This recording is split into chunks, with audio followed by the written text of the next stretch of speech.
45 ans après le décès de Claude François, son ami et photographe de renom Jean-Marie Perrier revient sur les scandales qui avaient fait grand bruit autour des activités de la star dans les années 1970, mais également sur les ragots à son sujet qui se sont multipliés depuis sa mort.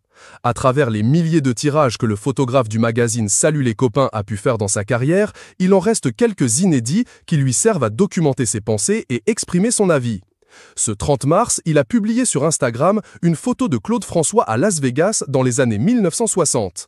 Une publication Instagram qui ne laisse pas insensibles les fans de Clo-Clo. Celui qui a eu devant son appareil photo Françoise Hardy, Johnny Hallyday ou encore les Beatles n'hésite pas à exprimer le fond de sa pensée.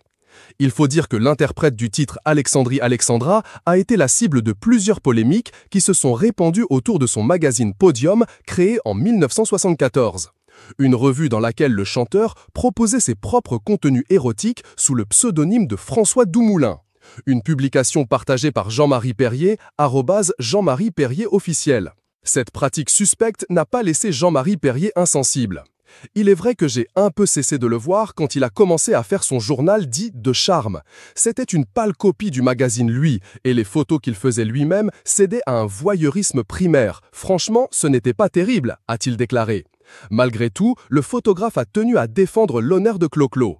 Je n'aime pas beaucoup les ragots que j'entends sur lui récemment, généralement proférés par des gens qui n'étaient pas là. L'ex de Françoise Hardy a toutefois admis qu'il était très difficile de travailler pour lui à cause d'une obsession du détail qui pouvait rendre cinglé le plus patient de ses employés. Les vérités ne sont pas toujours bonnes à dire. À l'occasion des 45 ans de la disparition de son père en mars, cette année dernière, Claude François Jr., son fils, a donné quelques interviews et en a profité pour réagir à ce qu'il se dit sur son géniteur. Alors que le chanteur a parfois été traité de pédophile et de tyran narcissique, son fils a déclaré au micro de RTL « Non seulement ça me blesse, mais ça me met en rage, parce qu'il n'est plus là pour se défendre ». Il a également remis en cause la non-possibilité de faire appel à la justice pour ce type de cas et a précisé qu'il s'agissait d'un vrai problème qui va toucher tous les artistes.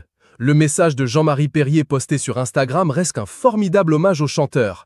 Néanmoins, les souvenirs que je garde de lui durant les 6 premières années me touchent encore, car si j'ai toujours été très ému par tous ces mômes partis de rien qui s'approchaient de leurs rêves, avec lui, j'ai été servi. J'ai rarement vu un tel acharnement à espérer être le meilleur. Claude François reste l'un des chanteurs ayant marqué l'histoire de la musique française